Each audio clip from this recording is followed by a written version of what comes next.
One thing I think Australia needs to do in trade is to push more of its services exports. Higher education is the pinnacle, but we do so many other things that we can share with the world. Our digital health expertise is, known around the globe, but we don't sell it that much. We have the largest sums of funds under management through our superannuation system. Like, it's a remarkable pool of savings that this country should be really very proud of. And the expertise that's built up around that's something other countries want. So we have opportunities to export more of our financial services and expertise and super into countries like Japan. That's Madeleine King talking about the diverse trade opportunities Australia could explore. Madeleine is the sitting member for the federal seat of Brand, covering the cities of Rockingham and Kwinana in Western Australia. She is also currently the Shadow Minister for Trade and Resources in the Labor government. Over a casual lunch, we talked trade and resources with a twist. With both of us growing up in the Rockingham and Kwinana area, we reflected on how our hometown is actually a significant player in federal politics. I'm Sonia Nolan, and I'm pleased to welcome you here at My Warm Table. It's great to have you around My Warm Table today, Madeleine. It's been a little while since we've had an opportunity to sit down and have a chat. Absolutely. It's been far too long, Sonia, but it's good. Glad we finally made it, and in campaign week too. So, I know. It's day 2 of the campaign, so I've got so much I want to talk to you about. But I want to take us right back, because what we've got in common is a love of Rockingham, and both of us grew up in Rockingham around the same stage. We didn't know each other then, but we've got some very fond and similar memories of Rockingham. And one of the things that I remember is the family trader shop down in Rockingham. My mum's shop. Well, that was your mum's shop, and that was one of my mum's favourite shops, because she's a sewer, and we used to go down there for all the buttons and all the zips and all the things that we needed for her to create fabulous clothes for the family. So tell me about going right back to the roots of your family in Rockingham, growing up in Shoalwater. So my dad came out via India. He's an Englishman in 1956, and he's one of the first workers at BP when it started in Kwinana. And he met my mum. My mum's an Australian. I was born in King Edward's many years ago, so she's a real local. And they met and were married in 1959. And Dad worked for BP, and that was at a time when around BP they built the suburbs of Medina and Callista, pretty much in Kwinana. That's right. And if you go there today, you'll see different housing there, which is it was also built on the basis of status within that business, within that industry. So if you were one of the workers, you're in a fibro cottage. If you were one of the managers, you got a brick house. And if you were one of the doctors, they brought out, because they had to do everything. They had to build the whole community. They had to build a whole community, and all the healthcare that was required for the migrants that were building the refinery. You got a double brick house, right? Wow. I didn't realise that's why there were so many different diverse types of housing in that area. And you'll notice it in different areas as you drive around. And so my dad didn't like that, because he'd left England to get away from the class system. He found quite restrictive. Something a bit more egalitarian. Well, that's it. Yeah. So he ended up going further afield, south of Kwinana, into Shoalwater Bay, and bought a block of land. We've still got the receipt, actually. I think it was £500. So that's where I guess we all started. And Mum, I'm one of 5 children. I'm the youngest, and Mum raised us all. She didn't enter into the shop, as we just call it the shop, the family traders. Yeah. Until I was about 3 or 4 perhaps, and so I grew up with the shop, which was a drapery store in Railway Terrace, and it was a centre of activity, especially for women. That was a fun part of Mum's shop, I guess, the community that came around. But it is, it was certainly part of the fabric, literally, I mean, no pun intended, but definitely part of the fabric of Rockingham of old, that I remember growing up in. And I was reflecting with you over our ham sandwich a minute ago about that, Rockingham and Kwinana is really, in my view, like a real microcosm of so many federal issues. I was a young journo at a local newspaper in Rockingham, so that's where it really opened my eyes to the fact that there's the Australian Defence Force has got a naval base there, which is HMAS Stirling on Garden Island. That is significant from a defence and federal point of view. We've got the Shoalwater Marine Park, which I know that you love getting out into. Absolutely. And that is fabulous, beautiful part of the world there down in Shellwater. That is just beautiful, the marine park. And off that, of course, you've got Penguin Island, Karnak Island. That's it, Seal Island. Seal Island. It's just incredible what is down there for everybody to enjoy. The dolphins. It's it really is a slice of paradise. And it's our secret, though. Sorry, we're not telling. Okay, all right, just scrub that part. No, we're not talking about that. So I talk about that because we've got defence, then we've got this biodiversity and environmental aspect from a marine point of view, which is significant. And then we've got, in Kwinana, we've got heavy industry. Yeah. So we've got that Kwinana industrial strip, which, as you said, and your father was part of one of that sort of pioneering efforts, and my dad then was too in the 1970s. All of those heavy industries there along the Kwinana industrial strip, which seemed in those days when it was first established so far away from the metropolitan area, but now, of course, it's like refineries in the city almost. But they are significant contributors to the wealth of Western Australia and to Australia. So there's just so much going on within your electorate of Brand. Yeah, and I'm happy to talk about the Kwinana industrial area first. I mean, that's a triumph of planning by consecutive state governments over many, many years, since the 50s. Also a triumph of investment, I might add, which started with BP, their foreign direct investment to build that refinery, which, I mean, was not only gave us a means to, refine crude oil and power our vehicles. It meant that the channel got dug out of Coburn Sound, which then opened the way for other industries to come because the shipping was able to flow freely, including to CBH, Cooperative Bulk Handling, a bit further south there, which is the largest grain terminal in the Southern Hemisphere. And that grain comes from all over the wheat belt of Western Australia. Record tonnage again this year, which feeds our region. The staples of wheat and grains that go up to Indonesia and other countries. So they were the sort of starting parts of that industry, but now it's so remarkably diverse, and it's almost a closed system where the waste of one of those industries feeds the produce of another, and there's so much synergy between so much interconnectedness, which is so important. Absolutely, and the area itself has changed over time. So we see BHP Nickel, used to be Western Mining Corp there on Kwinana Beach. I've driven up and down that road.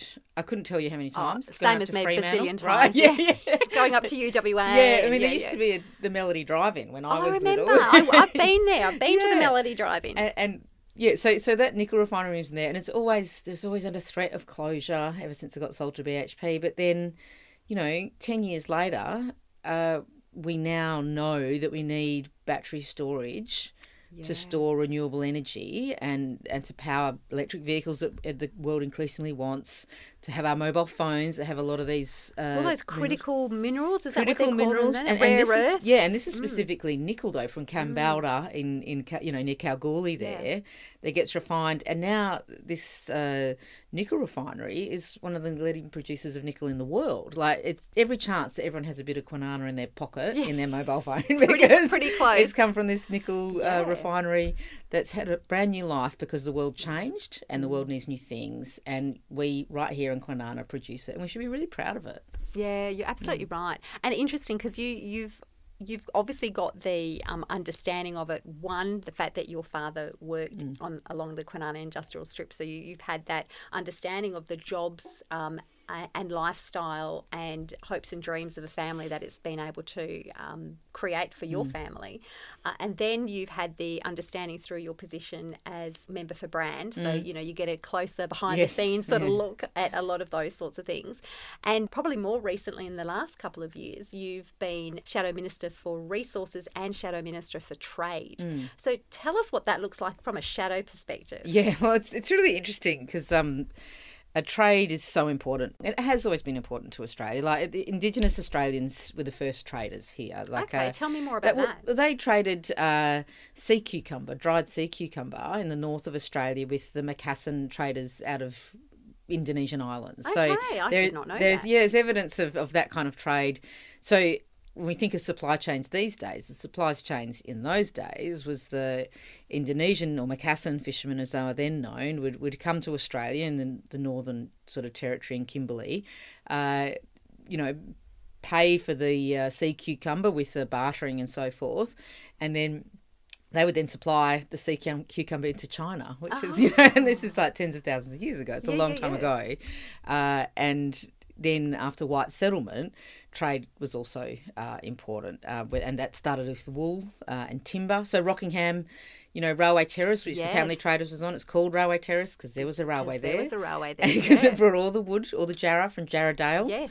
Across Serpentine, across those sort of flats there, all the way to Rockingham to be put on a ship to, you know, go back to England, basically, to build roads and all sorts of things because jarrah is such a long-lasting wood. Yes. But like we know, times change as they're changing now into a decarbonising world. They changed then as well, and we moved away from wool as our primary trading substance. Gold came along as it was discovered in Halls Creek up in the north and Kalgoorlie in the east. And then it changed again later in the 60s with the iron ore and so forth. And bauxite also being discovered. Bauxite, of course. That totally transformed things. And that was again, and you know, I've worked at the university, and all these discoveries are based on science and the science of geology and geologists, you know, spotting things and looking into it and then being able to find that bauxite in the hills. One of the finest deposits of bauxite in the world is in the hills of Western Australia, which is refined in Kwinana again. Exactly, so back to Kwinana. It all comes back. Everything comes back to Kwinana. It's the centre of our world. Well, pretty much. And I don't think you're saying that lightly either, because not at all. It really is. It powers the Western Australian economy and has done so since the 50s. Yeah, and then when you look at it from a national point of view as well, it's significant. You know, in regards to the whole Australian trade and powering Australia in many ways. Oh, absolutely. And now the new proposals, you know, Woodside and others are investing in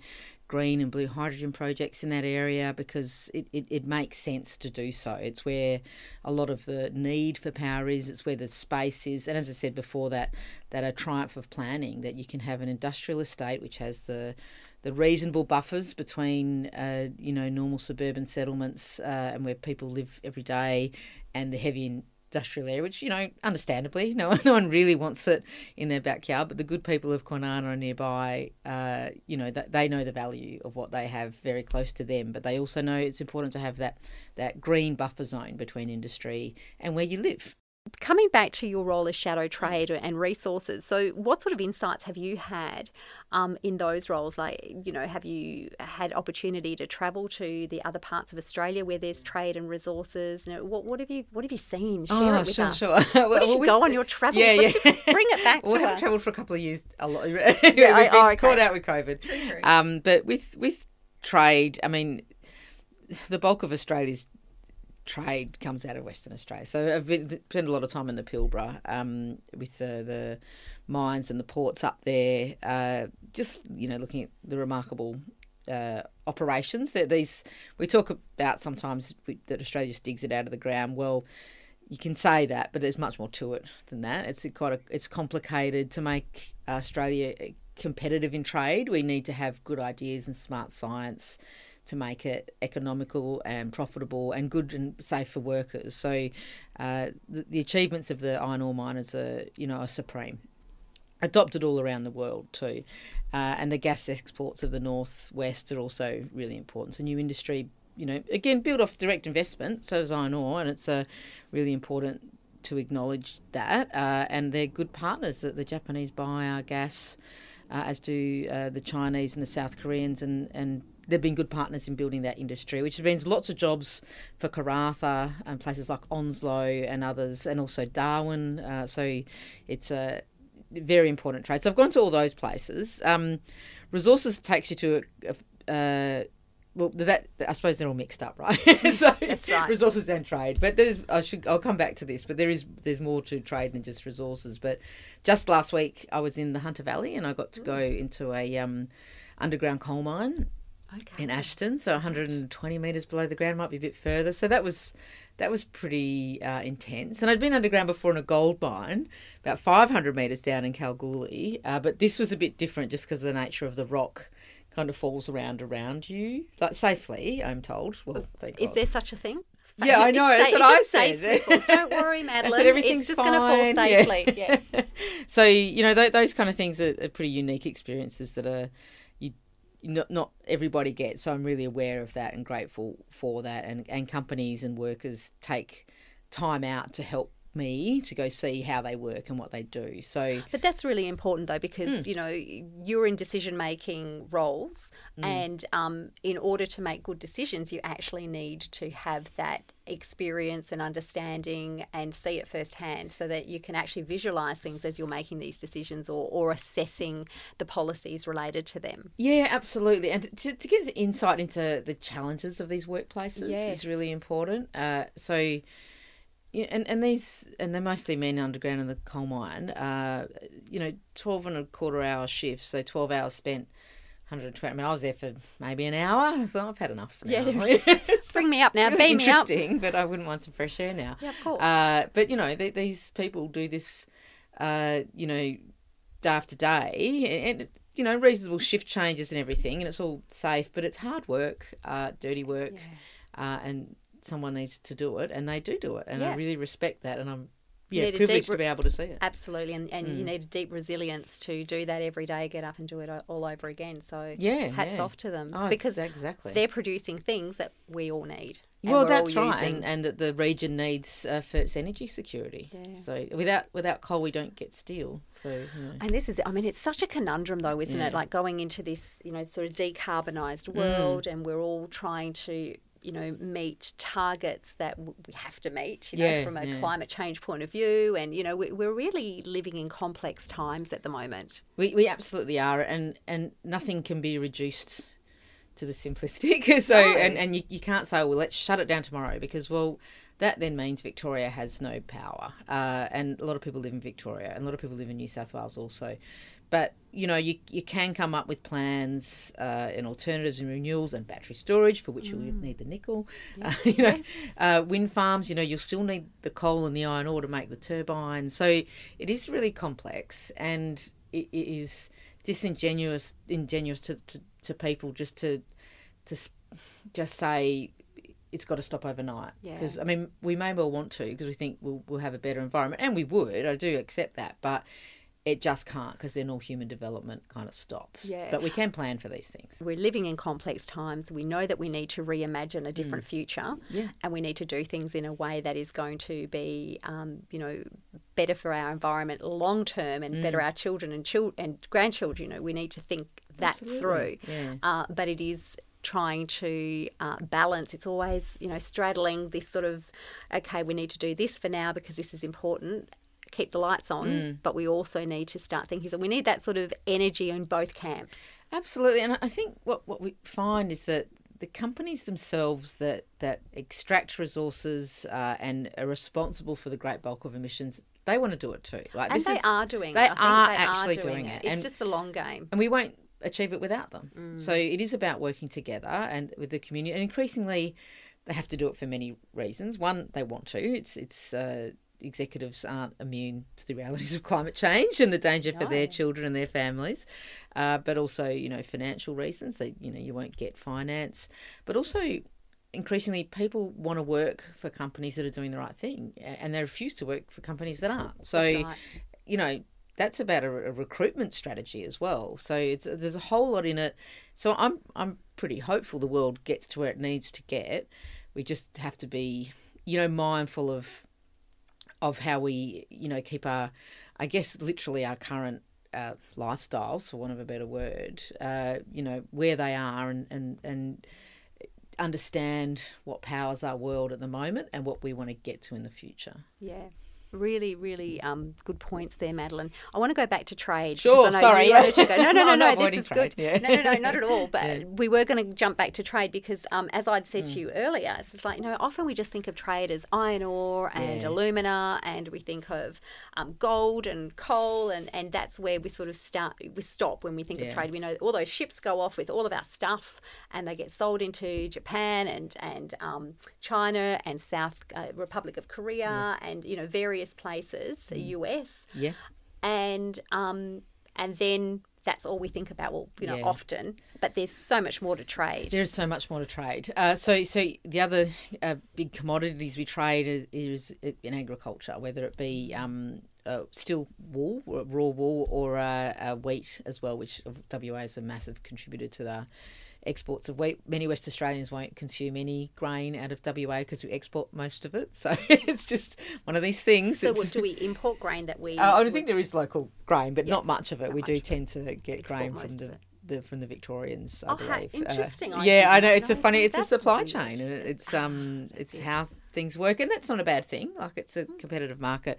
But the other really important aspect of our trade is in services, and things. The biggest services export in this country is higher education, or it certainly was before the pandemic, but it will return to that status. And I think we missed a trick as a country during the COVID crisis when we failed to support a lot of international students who were trapped here. Other countries like Canada and Britain really threw their arms around international students that were caught and funded them, helped them, were a bit more generous. We were less generous, and we pay the price for that with people that don't want to come back. And they might tell their other friends, don't go there, because in a crisis, Australia is nowhere to be seen. I think we also missed a trick with supporting tertiary education stop during the pandemic. But no, I'm not going to get you started because we're not going to go there. Sonia knows I worked at UWA for a number of years. Yes. And we did miss a trick by...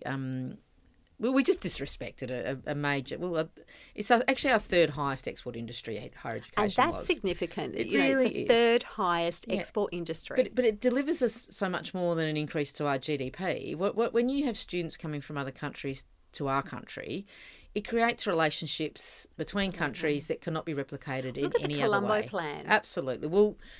You've seen that we had Bowie, the Vice President of Indonesia, come to Australia, graduate of UWA, remarkable relationships that got formed over that. So really significant, long-term, strategic, trade-related, resource-related. Like, there's so many parts of it when we get trade for education right. Absolutely. And we'll touch on this in a little while, but, Madeleine and I had the privilege of working together on a geopolitical business conference called the In the Zone Conference. And In the Zone repositioned Western Australia rather than a east-west axis where we're always reliant on Canberra's decision-making powers. It actually positioned WA within the time zone of most significant for the 21st century, which is, within the fastest growing economies of the 21st century, which were obviously China and India, and less so, but still Japan and Korea and Vietnam. Indonesia. Exactly. Philippines. So that conference that we were part of back in 2009 is when that one was. It was just like so long ago. But then it did continue on for a number of years in different iterations. But really, putting that spotlight on WA is just poised in this, geopolitical reason. So as much as we talk about WA being, or Perth being the most isolated city, in fact, geographically, it's so beautifully positioned for things like trade and relationship building with the major powers of the 21st century. Yeah. It was... In the Zone was an excellent concept, and it led to the formation, in my opinion, of the Perth US Asia Centre, which I also got to work for, because it had started that narrative long before that centre came around about Perth's place in that region, now called the Indo-Pacific. But, at the time we were talking about the time zone advantages and how we had the privilege of that proximity to Asian capitals, which increasingly had the demography of growth, which Australia as an exporting nation would always be able to feed into and be a part of. And if we weren't part of it, well, that would be stupid and a missed opportunity. You'd remember, Sonia, we got more interest from academics and business leaders from our Asian neighbours than we did from people on the East Coast. I know. Well, you couldn't get someone out of Melbourne, but they come from Jakarta. Yeah, exactly. It was quite revealing, wasn't it? Really Which was. is why we were even doing it, to be honest, because exactly. like I said, the east-west wasn't working. Yep. People in the east really couldn't see the relevance of WA for anything, whereas certainly the time zone. The north-south access worked really, really well. That's it. Yeah, it was a good, fun process and a good legacy, I think, that you've left, and the other people that worked on it was the In the Zone conference was excellent. If I might just go back to that, talk about the higher education, how important that is, and that work between unis. Yes. Like, when we think about students that come here, whether it's from Singapore or India or Indonesia or anywhere, when their parents come to visit, they stay on average 60 days. Oh, do they? Yeah. So they're not tourists in the ordinary sense that come for 2 or 3 week holidays. They stay for a couple of months, and they might go to other parts of the country, but they do mainly stay with their son or daughter in WA, and therefore are spending more money, which is great for our economy all round and also for the cultural exchange. So there's so much in higher education exports that indirectly benefits the community beyond just the service of providing someone with an excellent education and a qualification. And I think we forget that sometimes. And I think we also have underplayed, and I'm going to hopefully, I get elected when we change the government. But one thing I think Australia needs to do in trade is to really push more of its services exports, because higher education there are other services, but higher education is the pinnacle, but we do so many other things that we can share with the world. Our digital health expertise is, known around the globe, but we don't sell it that much. And you've got a country like Indonesia, which has got its archipelagos and its islands, and digital health would work brilliantly there if we could work with the Indonesian people to implement it so it's more effective for the benefit of their people.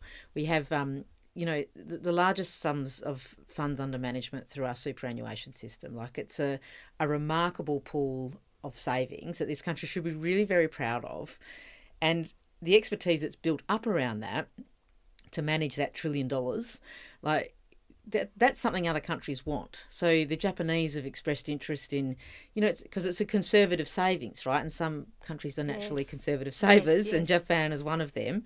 So we have opportunities to export more of our financial services and expertise and super into countries like Japan. And are we doing that currently? Are we looking not enough. At that? Yeah, right. I don't think we talk about. I'm sure individual companies are clearly, they're very smart and will be thinking about this, but how we do it as a nation and more proactively talk about our services sector, I think is really important. Something I'm very excited about trying to do. Yeah, and things that aren't even, like you've just said, that certainly wasn't even on my radar. I knew about education, and I sort of think about our medical expertise, because I think again.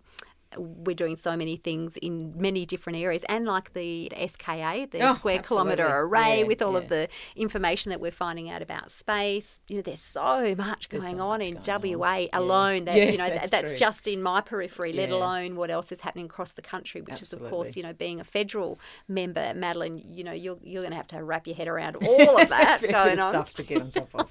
It's no wonder people forget figures sometimes. Yeah, well, that's right, exactly. I'm very excited about all of those sort of opportunities, and the way you've explained it, it makes us want to care about trade and resources. It's sort of like sometimes it might feel like all we're doing is, like you've said earlier, digging stuff out of the ground and shipping it off. But there's so much more that sits underneath that, and there's so much more that sits inside trade that's not resources. So it's going to be a huge portfolio going forward. It is now as a shadow minister, all going well. You'll be the minister for that area, and again, if that's the way that the government goes in choosing their people, this will be your third election. It will be. Yeah. So how's the process been like, going from your first election now into your third election? This one is very different to the others because of my position in the shadow cabinet. So I have more of a role in the media this time, which I hadn't last time. But, more than happy to do it. But it's just a little bit frightening sometimes and intimidating. But that's okay. That's, that's part of it. Part of the job. So the more practice you get, I guess, the better you can be at these things. So should I start asking you some intimidating questions? No, I don't for do practice? That. This is my wind down after the questions this morning. That's exactly right. I told you it's not going to be hard hitting. It's going to be a chat. But within the first election, that was terribly exciting in 2016, just the prospect of being able to be elected to represent the town in which you were born and the town in which you went to school, right, being safe. Which isn't always the match, isn't it? It's not always that you get a member who's born, raised, and actually gets all the issues of the locality. That's right. And so I'm, deeply proud of that. Yeah. And, you're from Rockingham, Sonia, and I think I've actually got a T-shirt that says Rocco Cheese. I'll get you one. Oh, thank you. I think we get talked down a lot. you know. Yeah, we do. You know, we do. And I think it's unfair, actually. It really is unfair. And Rocco people are fighting back. And I think it was quite helpful when Mark McGowan obviously became Premier, living in Rockingham. But and I went to school with his wife, as it happened. We went to Rockingham Beach Primary. Yeah. So he's really embedded in Rockingham. Just a few things before we, because we've talked really important and serious stuff, but I want to get to the more serious stuff. My understanding, Madeleine, is that you are a hockey tragic. Yes, I am. You're a Fremantle Dockers tragic. Sadly.